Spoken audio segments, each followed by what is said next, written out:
प्रभुंकर महत् नामर धन्यवाद हो। पुणी थे प्रभु आम को पाद तल को आसवाक देले विविध दया अनुग्रह सकाशु आम सुस्थ एवं सुरक्षित अच्छु। आशा करे आपण माने सुस्थ अच्छंती बोली पुणी थे सोमवार प्रार्थना सभार यह संध्या को आपण मान को स्वागत जनाऊँगी। आसतु आमने यही प्रार्थना सभा आरंभ करी प्रभु को पाद तल को जीवा प्रार्थना करवा। प्रभु जेपरी आमर यही प्रार्थना सभार आशीर्वाद करेंगे। स्वर्गस्थ पिता आमे तुम धन्यवाद दौछु प्रशंसा करुछु राजा।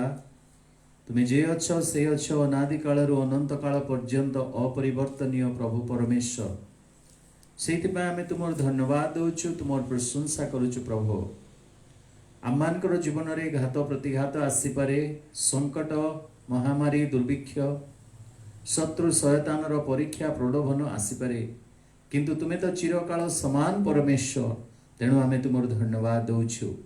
आज ये संध्यारे मध्य आम को सुस्थ स्वास्थ्य रखी तुम पवित्र पाद तल को आसवाक देल तेणु आमे धन्यवाद दौछु। आरंभ शेष पर्यंत प्रभु तुम्हें आमर संगी परमेश्वर हुआ जो तुम दास दासी मैंने तुम वाक्य शुणा तुम निकट में प्रार्थना करने यही प्रार्थना सभारे प्रभु जोग देइचंती प्रत्येक को आशीर्वाद कर। आशा करिथिलु यही प्रथम सोमवार प्रार्थना सभा आमे मंडली मध्य प्रभु तुम उपासना करिबु बोली किंतु यही नवेम्बर मासर मध्य प्रभु अनिश्चितता मध्य आमने वास करुछु। तुम इच्छा जहाँ सफल हेउ जहा कि मंडली निमंते आशीर्वाद जनक हम से तुम्हें कृपा कर। यांत्रिक त्रुटि करेन्ट एवं नेटवर्क समस्या आम को उद्धार कर। मत लुचा हजा तुम्हें ठिया ही कथा कह। आज जो वाक्य प्रभु देव से ही वाक्य आउ प्रभु तुमर मुखर वाक्य आसु। प्रभु मोर हृदय चिंता मनर चिंता नुहे केवल तुमर चिंता हेउ ईश्वर वाक्य उपर आधारित हेउ बोली प्रार्थना करुअछि। गौरव महिमा संभ्रम तुम्हें पाओ। आरंभ कर शेष कर बोली जीशुଙ୍କ नामरे मागुअछु आमीन। प्रिय बंधु माने आपण मान को स्वागत करे सोमवार प्रार्थना सभा रे संध्या को आमने गुरुवार एवं सोमवार प्रार्थना सभा माध्यम रे एक सीरीज भाव रे प्रभु यीशु ख्रीष्टଙ୍କ ऊपर पिताଙ୍କ ऊपर आलोचना करि आसुअछु। वाक्य जहा प्रमाण दिए वाक्य जहा मान को प्रकाश करे तांकरी विषय रे आमने शिक्षा ध्यान करि आसुअछु। आ निश्चित भाव रे मु आशीर्वाद प्राप्त होटे कारण ये समस्त चिंता कला बेले अनेक विषय प्रभु मते शिखा तेबे आज आम चिंता करिबा जे प्रभु जीशु मोहर राजा अटंती। प्रभु जीशु मोहर राजा अटंती।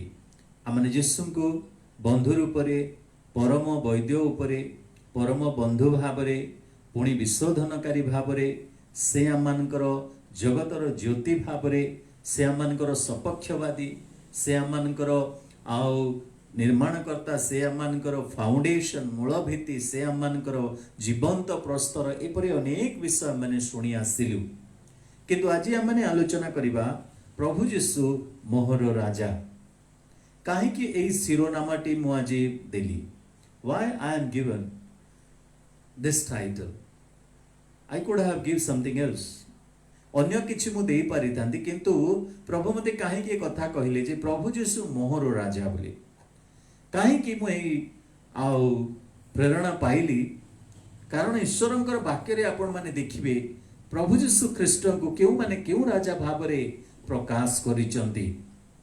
मोर आज प्रथम पदटी आपण माने देखिबे प्रेरित पुस्तक तार 17 अध्याय पुणी जदि आम माने आउ 7 पद पढ़िबा प्रेरित पुस्तक 17 अध्याय प्रेरित पाउल एवं सिलांकर सेवा कार्यर समय आउ से माने थेसलोनिकी बोली गोटे अंचल रे पहुंचिले। आउ से थेसलोनिकीय स्थान रे जेतेबेले पहुंचिले सेही स्थानर समाज गृह को रीति अनुसार से माने गले बोली अछि। तेबे ईश्वरंकर लोक मानकर गोटे रीति रहिबा कथा ईश्वरंकर मंदिर को जिबा पाई प्रेरित पाउल एवं सिला से स्थान को गले 3 विश्राम बार से दिन से माने कौन करुचंती आउ शास्त्र वाक्य घेनी से मान को उपदेश देले से मान को शिक्षा देले। पाउल जने विज्ञ व्यक्ति थिले पाउल जने शिक्षित व्यक्ति थिले तेणु से अनेक शिक्षा देले 3 सप्ताह मध्य किंतु ये शिक्षा मध्यरे अनेक प्रभु को ग्रहण कले जो ग्रीक माने थिले बा कौन केतेक जिहुदी माने मध्य थिले से माने प्रभु जीशु को त्राणकर्ता रूपे ग्रहण कले ए सत्य को जानी पारी से माने बंधन रु मुक्त हेले किंतु आउ केतेक जिहुदी से माने कौन कले विशृंखला सृष्टि कले से माने विशृंखला सृष्टि करी बजार रो केतेक गुंडा श्रेणी लोक मान को नहीं से माने हट्टगोल गंडगोल करने को आरंभ कले आउ जासन बोली जने भाई जे कि पाउल एवं सिला को आउ से स्थान देइथिले बा आश्रय देइथिले बा घरे बसा बंधेइथिले आउ सेही जासनकर गृह को से माने आक्रमण कले किंतु से माने लोकमान को निकट को से मान को बाहर करी आनिले आउ पाउल सिला को से माने पाई नथिले बोधे से मान को गुप्त करी रखा जाइथिला तापर से माने जासन को केते भाई मान को नगर शासनकर्ता मान को निकट को आनी एही अभियोग से माने करूचंती थेसलोनिके जिहुदी माने कौन कहउचंती सुनंतु 7 पदरे जीसु नाम रे आउ जणे राजा अछि बोली कही ए माने समस्ते काईसरक आज्ञार विरुद्धाचरण करूअछंती ए माने कहिले जीसु नाम रे जणे राजा अछंती ए जिहुदी माने ए जो थेसलोनिके अंचल बा ग्रामर बा सहरर जिहुदी माने जीसु नाम रे जणे राजा अछंती बोली से माने सुनिबा को पाइले बा जो राजा मानकर राजा प्रभु मानकर प्रभु विषय रे जेतेबेले पाउल एवं सिला प्रचार करूचंती सेही कथा सुनिला परे से माने एपरि एक सिद्धांत मध्य को आसिले बा चक्रांत छलना करी शासनकर्ता मानकर दृष्टि रे ए मानकर प्रचार कार्य को बंद करिबा पई से माने चेष्टा करूचंती से माने कहिले जे जीसु नाम रे जणे राजा अछंती एही जिहुदी लोक माने अनेक राजा देखिचंती अनेक राजा को से माने देखिचंती जीवन रे साउल को आरंभ करी साउल पूर्वरु से माने देखिथिले राजा जे कि फारो राजा को देखिथिले साउल को आरंभ करी दाऊद सोलोमन तापरे जेते राजा अछंती से माने को समस्त को देखिले समस्त गुण जानिचंती समस्तंकर शासन कथा से माने सुनिचंती से मानकर आउ जेनरेशन मध्य रे जदिच से माने एई पुराना राजा मान को देखि नथिले तथापि एही राजा मानकर इतिहास राजा मानकर विवरणी सब से माने सुनिचंती एई विवरण सुनिला परे से माने आउ गोटे राजा विषय जिते बड़े शुणुंट से माने प्रकाश करुँचे जीसु नाम रे बोली जने राजा अछंती तेबे एई जीसु नामटी बा येसु नामटी सेते बेले सेही ग्रीक भाषा बेसी भाव रे व्यवहार करुथिबा जिहुदी मानकर मध्य रे येसु कहले उद्धारकर्ता रिडीमर जे कि रक्षाकर्ता बा उद्धारकर्ता सेते बेले जिहुदी माने भाबिले जे जीसु बोली आउ जने राजा अछंती जे कि हम को उद्धार करि परिबे कौन उद्धार एही लोक माने तो मसीहंकर अपेक्षा करिसंती जीसु को बा पचारिबो के ए माने मसीहंकर अपेक्षा करिसंती जे से मानको उद्धार करिवे बोली किंतु से माने बुझी पारिलेनी जानि पारिलेनी जे जीसु होउचंती से मसीह बोली जो माने मनोनीत नथिले तथापि से माने प्रभु को जानिले मसीह बोली जेपरि के समीरणीय स्त्री परि किंतु ए जिहुदी माने जहां को पाखरे व्यवस्था अछि जहां को पाखरे ईश्वर आशीर्वाद अच्छी परमेश्वर उपस्थिति थिला समाज थिला मंदिर थिला सेही लोक माने जानि पारलेनी जे जीसु होउछंती मसीह बोली तेणु से माने गोटे उद्धारकर्ता अर्थात से मानकर शारीरिक रक्षाकर्ता जणे मिलिला एही परि भाबरे तांको ग्रहण करिसंती जीसु उद्धारकर्ता बोली से माने चिंता करिसंती जीसु शारीरिक उद्धारकर्ता बा एही बंधनरु बा एही कष्टरु ए अभावरु ए रोगरु ए संकटरु से उद्धार करिवे एही कथा से मानकर मन को आसुछि प्रिय बंधु माने बेले बेले आम मानकर जीवन रे मध्य सेही प्रकार राजा को आम माने खोजि थाउ प्रभु जीसु आम मानकर रोग सुस्थकारी राजा अटंती प्रभु जीसु आम मानकर अभाव दूर करिवार उद्धारकर्ता अटंती प्रभु जीसु आम मानकर संकट समय रे उद्धारकारी प्रभु अटंती आमने अनेक समय तांको एही परि भाव रे देखु किंतु हृदय रो राजा भाव रे अनेक आम माने तांको खोजि पारुना हो कारण जेपरि वाक्य लिखागला जे संकीर्ण द्वार रे जीवा पई से पथ शेष रे जे जीवन अछि तार संधान केवल अल्प लोक पाती। संकीर्ण द्वार शेष रे जे जीवन अछि तार संधान केवल अल्प लोक पाती बोली लिखा अछि। तेणु अनेक आम शारीरिक असुस्थता संकट अभाव अनाटन एथिर उद्धार पाइबा पई आमे जीशु राजा को देखुछु, किंतु वास्तव रे से जे केवल आम शारीरिक समस्या उद्धारकारी ता नुह, किंतु से आम आत्मा जहाँकि अनंत काल वास करे से आत्मांकर उद्धारकारी अटंती। आज जगतर राजा माने आज जगतर शासनकर्ता माने किछि समय पाई से माने आमनकर शारीरिक भार संभाली पारंती, आम देश को सुरक्षा दे पारंती, आम परिवार को सुरक्षा दे पारंती, किंतु आमनकर आत्मा को सुरक्षा दे पारिबे नहीं कि आमनकर आत्मा को उद्धार करि पारिबे नहीं। एई थेसलोनिकीय यहूदी माने सेमाने कहिले जीशु नाम रे आउ जणे राजा। तापरे आमने चिंता करिबा जे भविष्यत वक्ता मानकर भविष्यवाणी रे किए तांको कौन बोली कहला। आम मानकर प्राय 19 गोटी भविष्यत वक्तांकर पुस्तक समूह रही। से समस्त मध्यरु कहवा पई मो पाखरे बेल नाही,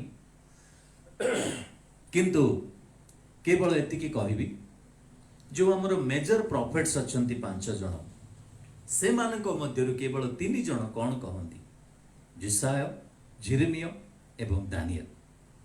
जिसाय भविष्यत वक्ता प्रभु जीशु जे राजा अटंती तांको विषय रे अनेक कथा प्रकाश करंती।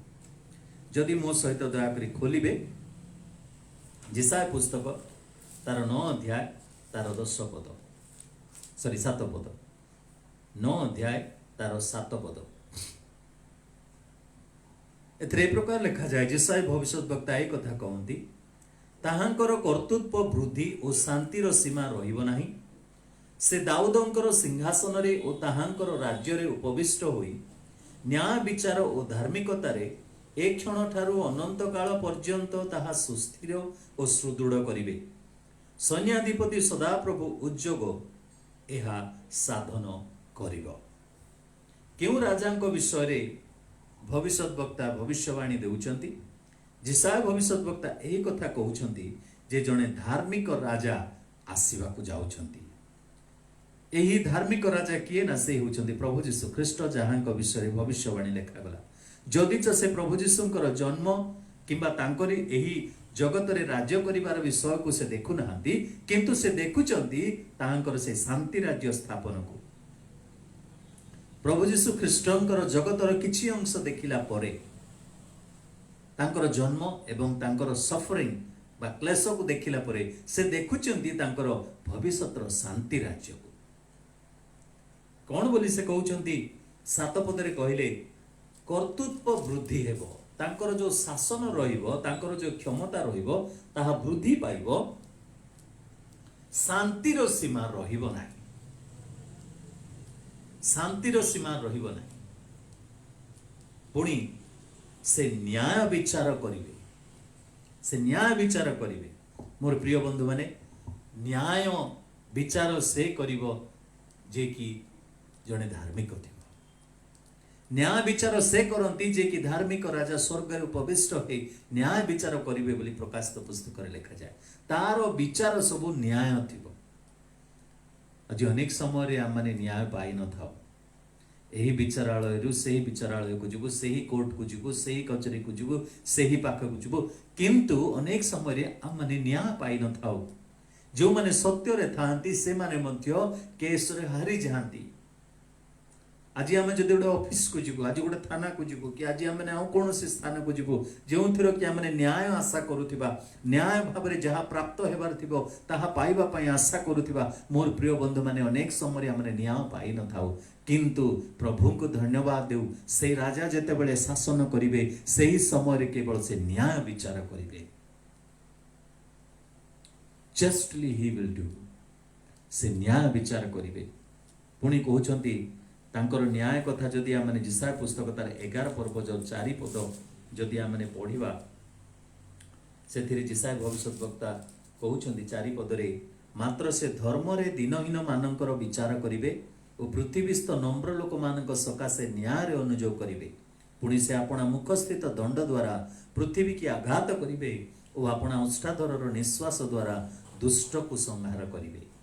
पृथ्वीर दिनहीन लोक माने जो माने कि आज पर्यंत अनेक समय रे अनेक स्थान रे न्याय पाई पारुनांती सेमानक पई गोटे दिन आसुची सेमाने न्याय पाइबे तेणु करी वाक्य लिखा गला दिनहीन लोक माने धन्य कारण से मानकर स्वर्ग राज्य से स्वर्ग राज्य रे तांकरी राज्य रे तांकर शांति राज्य रे केवल न्याय थिबो से न्याय चरण करिवे से धार्मिक राजा केवल न्याय नुह किंतु आ कोन अछि 7 पदरे लिखा अछि धार्मिकता धार्मिकता कहिले पवित्रता राजांकर पवित्रता को बुझाए अनेक राजा माने आसिले चली गले किंतु सेमानकर जीवन रे पवित्रता देखा गला नाही।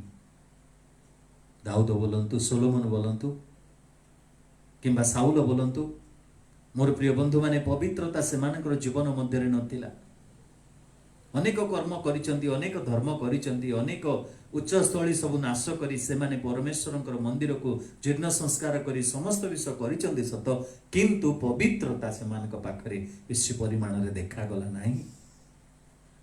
किंतु ए राजा जते बेले आसीबे से पवित्रता रे शासन करिवे से पवित्र राजा हेबे पवित्र राजा हेबे पुणी तांकरी राज्य सुस्थिर और सुदृढ़ सुस्थिर कहिले शांति थिबो समस्ते शांति रे वास करिवे घरे सासु बहुर शांति थिबो स्वामी स्त्री रो शांति थिबो घरे ससुर झुई रो शांति थिबो घरे बापा पुओर शांति थिबो मंडली मध्य रे शांति थिबो समाज मध्य रे शांति थिबो एपरि गोटे दिन आसु अछि शांति शांति रे से सुस्थिर करी रखिवे समस्त को पुणी सुदृढ़ मध्य करिवे ताहा कोन ना ताहा सुरक्षा को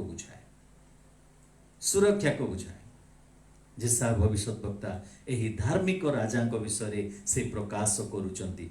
जदि जिरिमियो भविष्यत वक्ता को आमे देखिबा जिरिमियो पुस्तक तार 23 अध्याय पुणी तार 5 एवं 6 पद जिरिमियो पुस्तक तार 23 अध्याय तार 5 एवं 6 पद सदाप्रभु कहती देख जो समय आंभे दाऊद वंशरे एक धार्मिक शाखा उत्पन्न करिबा एपरि समय आसुअछि तहिरे से राजा होई राजत्व करिवे और ज्ञान रे व्यवहार करिवे पुणी देश रे सुविचार और न्याय प्रचलित करिवे ताहांक समय रे यहूदा परित्राण पाइबो और इस्राएल निरापद रे वास करिवो पुणी सदाप्रभु आम मानकर धर्म एही नाम रे से विख्यात हेबे। जिरिमियो मध्य धर्म नाम रे विख्यात जने राजा का विषय प्रकाश करूछंती काहे कि तांकर राज्यर गुणावली से प्रकाश करूछंती जे सेथिरे ज्ञान रे से राजत्व करिवे पुणी देश रे सुविचार रहिबो पुणी न्याय प्रचलित हेबो। आज जदि हम माने अन्याय मध्य दे गति करूछु आज जदि हम मानकर विरुद्ध रे किछि नियम कानून सब बना जाउछि प्रिय बंधु माने आम को धैर्य धरवा को पड़ो कारण न्याय विचार करवा सुविचार करवा ज्ञान रे व्यवहार करने जड़े राजा आसुचंती जड़े राजा अच्छी। तापर दानिएल भविष्यत वक्ता कौन कहते दानिएल पुस्तक जदि आम तार 7 अध्याय पुणी तार 14 पद पढ़ा दानिएल रात्रि काल रे गोटे दर्शन देखी से एही राजांकर विषय रे प्रकाश करुचंती 7 अध्याय 14 पद पुणी समुदाय गोष्ठी देशवासी और भाषावादी माने जेपरी ताहांकर सेवा करिवे एथिपाई ताहांकु कर्तृत्व महिमा और राज्य दत्त हैला ताहांकर कर्तृत्व अनंतकालीन कर्तृत्व ताहा लुप्त हेबो नाही आउ ताहांकर राज्य अविनाश्य अनंत काल आउ अविनाश्य से हेउचंती अनंतकालीन राजा बोली दानिएल देखुचंती। एई दानिएलंकर समय रे ही से देखुचंती जे एई विजाति मानकर राज्य बा 4 गोटी साम्राज्य ठिया हेउछि এই চারিগোটি সাম্রাজ্যর প্রথম সাম্রাজ্যর বাবিलोন সাম্রাজ্যর পতন দেখিলে দানিয়েল। দ্বিতীয় বিষয় মানে দেখুଛୁ ମାଦୀୟ ପାରସ୍ୟ ରାଜ୍ୟ ତାର ବି ପତନ ଘଟିଲା। ତୃତୀୟ ରାଜ୍ୟ ଯାହାକି ଗ୍ରୀସ ସାମ୍ରାଜ୍ୟ ତାହା ମଧ୍ୟ ଅଧପତନ ହେଲା। ଚତୁର୍ଥ ରୋମୀୟ ସାମ୍ରାଜ୍ୟ। এই ଚାରିଗୋଟି ସାମ୍ରାଜ୍ୟର ପତନ ମାନବ ଇତିହାସ ମଧ୍ୟରେ ଅତି ସ୍ପଷ୍ଟ ଅଟେ।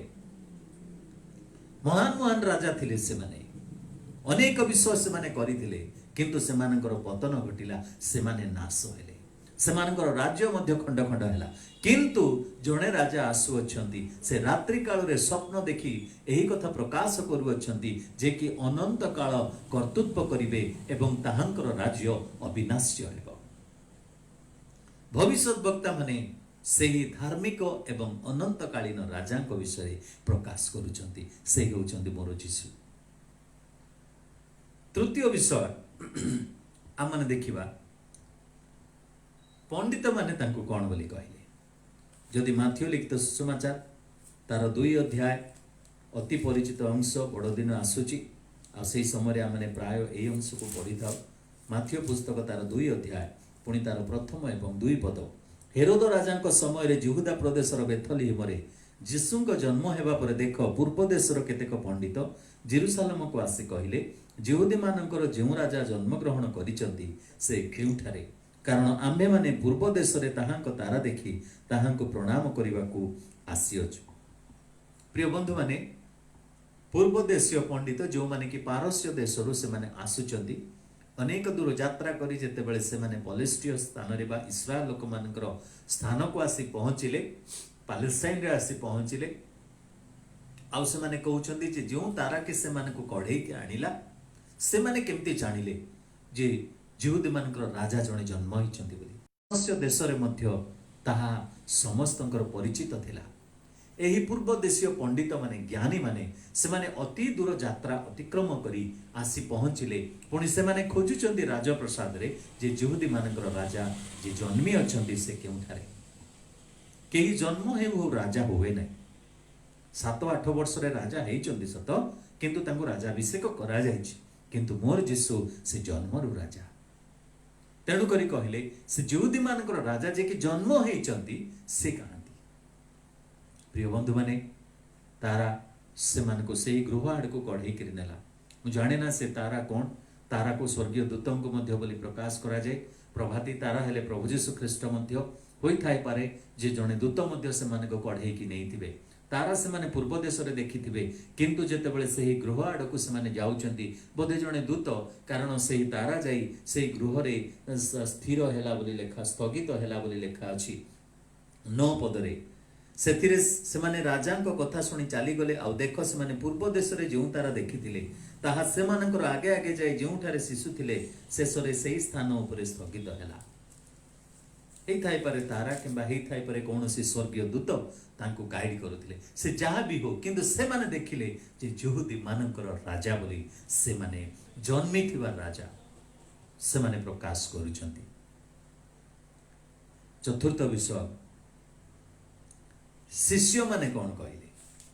ଜିହୁଦୀମାନେ ସିନା କହିଲେ ବା ପୂର୍ବ ଦେଶୀୟ ପଣ୍ଡିତ ମାନେ ସିନା କହିଲେ ଯେ ଆଉ ସେ ଜିହୁଦୀମାନଙ୍କର ରାଜା ଯାଇକି ଜନ୍ମ ନେଇଛନ୍ତି ସେ କେଉଁଠାରେ, କିନ୍ତୁ ଶିଷ୍ୟମାନେ କ'ଣ କହିଲେ? ଯଦି ଯୋହନ ପୁସ୍ତକ ଆମେ ତାର 1 ଅଧ୍ୟାୟ ତାର 49 ପଦ ପଢ଼ିବା, ଗତ କିଛି ଦିନ ତଳେ ଆମେ ତାକୁ ଚିନ୍ତା କରୁଥିଲୁ। ଏଥିରେ ନିଥନିଏଲ କହୁଛନ୍ତି, ନିଥନିଏଲ ତାହାଙ୍କୁ ଉତ୍ତର ଦେଲେ, ହେ ରାବି, ଆପଣ ଈଶ୍ୱରଙ୍କର ପୁତ୍ର, ଆପଣ ଇସ୍ରାଏଲର ରାଜା। ସେ କେବଳ ଜିହୁଦୀମାନଙ୍କର ରାଜା ବୋଲି ଯେଉଁ ପଣ୍ଡିତ ମାନେ କହିଲେ ସେତିକି ନୁହଁ, କିନ୍ତୁ ଇସ୍ରାଏଲର ରାଜା ବୋଲି ସେ କହୁଅଛନ୍ତି। କାହିଁକି ଇସ୍ରାଏଲର ରାଜା ବୋଲି ସେ ତାଙ୍କୁ ଚିହ୍ନୁଛନ୍ତି? ଇସ୍ରାଏଲ ଓ ଜିହୁଦୀ ମଧ୍ୟରେ ତଫାତ୍ କ'ଣ? କାରଣ ପ୍ରଭୁ ଯୀଶୁ କହିଲେ ଏ ଜଣେ ପ୍ରକୃତ ଇସ୍ରାଏଲ, ସେ କହିନାହାନ୍ତି ଏ ଜଣେ ପ୍ରକୃତ ଜିହୁଦୀ ବୋଲି। ଇସ୍ରାଏଲର ରାଜା କହିଲେ ସମଗ୍ର 12 ଗୋଷ୍ଠୀକୁ ବୁଝାଏ। ଜିହୁଦୀମାନଙ୍କର ରାଜା କହିଲେ ଗୋଟାଏ ବଂଶକୁ ବୁଝାଏ।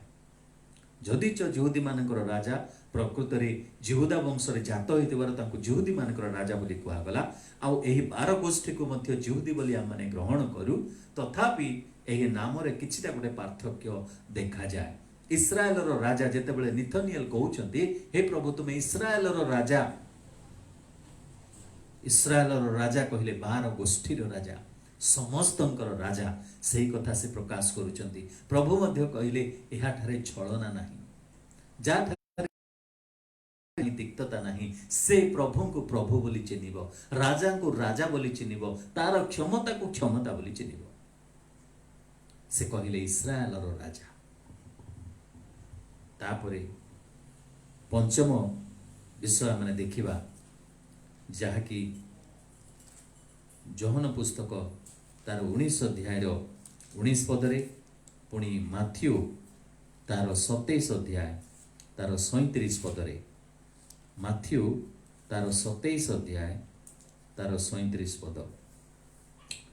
आउ से माने ताहांको मस्तकर ऊर्ध्वरे एही अभियोग पत्र लिखि लगाई देले, ए जिहुदी मानकर राजा जीशु, ए जिहुदी मानकर राजा जीशु।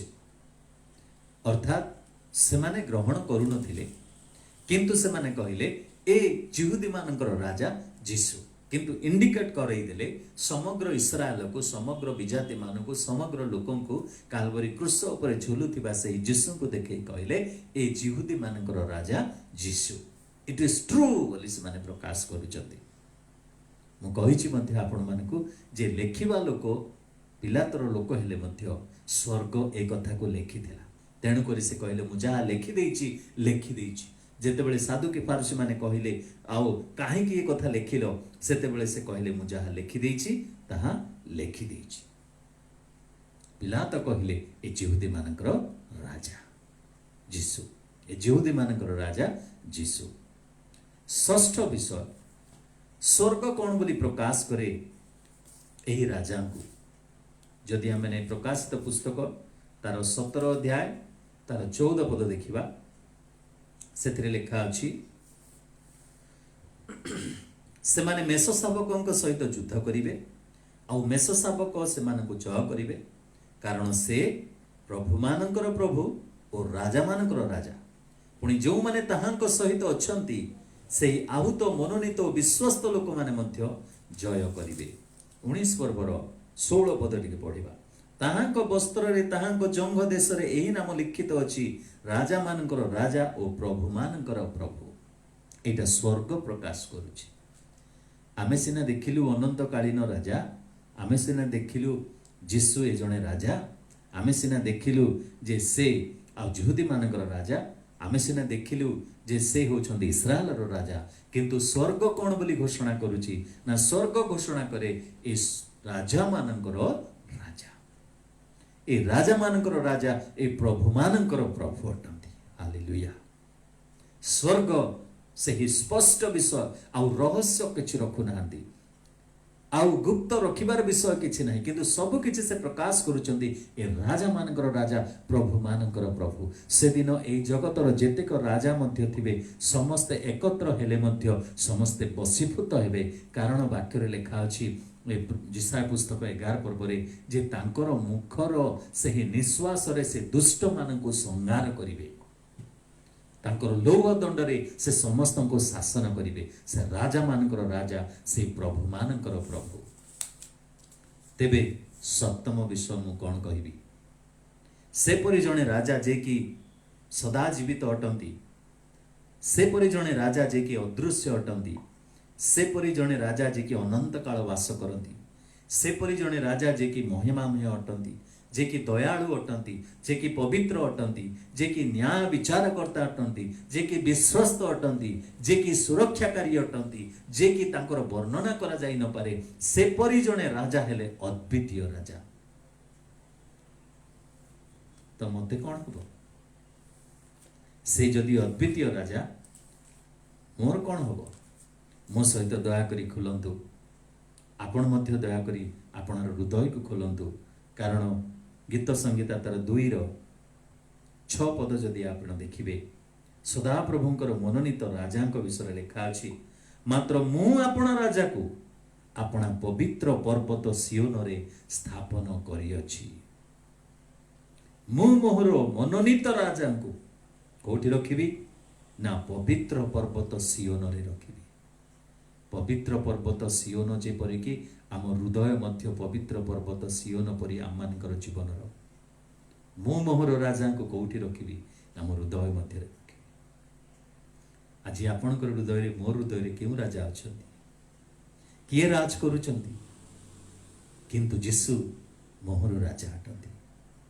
मोर सियोन पवित्र सियोन पर्वत उपरे तांको मु स्थापन करिछि कि तांको मु रखिछि कि से मो हृदय राज करुचंती कि तांको जदि आमने हृदय मध्य रखिबा तेबे से कि प्रकार राजा अटंती आमे अनुभव करिबा। उद्धारकर्ता पछरे मोर रोग सुस्थ हो जिवो, मोर अभाव दूर हो जिवो, मोर संकट दूर हो जिवो, ता पछरे आमे गोड़ेबा नै किंतु आम हृदय रे जते बेले से राजा रूप रे वास करिवे मोर प्रिय बंधु आपण मु आमे निश्चित भाव रे एक आशीर्वाद प्राप्त चाहि परिबा, आशीर्वाद प्राप्त संतान हे परिबा, राजकीय जाजक वंश हे परिबा जदि हृदय रे सही राजा को स्थान देबा। आसंतु प्रार्थना करिबा। स्वर्गस्थ पिता धन्यवाद दौछु अल्प वाक्य दे तुम आम को कथा कहल, तुम आम राजा मानकर राजा प्रभु मानकर प्रभु, तुम अनंत कालीन राजा अद्वितीय राजा, तुम्हें प्रभु एपरी महान ताकू वर्णना करने आम पाखे भाषा नहीं किंतु तुम्हें स्वर्ग रे राज्य करुच, जगत रे भी राज्य करुच, किंतु मो हृदय आज राज्य कर, मो हृदय मध्य तुम्हें प्रवेश कर, मो हृदय रूपक प्रभु ए सिंहासन रे तुम्हें बस, मो हृदय राजा हो एतिकी प्रार्थना करुछि। विशेष करी प्रार्थना करुछि प्रभु जो माने आज तुमको हृदय मध्य राजा भाव में ग्रहण करिसंती सेमानकर जीवन को आहुरी सुखमय मंगलकर शांति आनंद रे भरी दियो बोली प्रार्थना करुछि। प्रभु प्रार्थना करुछि असुस्थ डाक्तरखाना मानकरे थिबा प्रिय भाई भौणी मानक पई सेमानको तुमे सुस्थता दियो, जो माने सुस्थता पाई घर को फेरिचंती प्रभुंकर दास दासी माने सेति पाई प्रभु धन्यवाद दउछु। सेमानक पई हम प्रार्थना करूथिलु प्रभु तुमे सेमानको फेरै आनिलो, आ जो माने आज अछंती हॉस्पिटल रे प्रभु सेमानको मध्य सुस्थता दियो, सेमानको दया करो प्रभु। दुख पड़िथिबा गृह मानकरे मध्य तुमे शांति सांत्वना प्रदान करो, अभाव अशांति मध्य थिबा परिवार रे शांति स्थापन करी तुमे जोगा, गौरव महिमा संभ्रम तुम्हें पाओ। प्रार्थना शुणी अच्छो बोली धन्यवाद दे प्रिय प्रभु जीशु नाम रे मागुअछु आमेन। एतेबेले पिता परमेश्वरंकर असीम प्रेम, त्राणकर्ता प्रभु जीशु ख्रीष्टंकर अनुग्रह एवं दया, पवित्र आत्मांकर चिरंतन शांति सुमधुर सहभागिता चेतना प्रेरणा सांत्वना आम समस्तंक प्रति संगे रही उपकार करंतु amen. Thank you, God bless you. प्रभु आपन को सुस्थ एवं सुरक्षित रखंतु आमेन।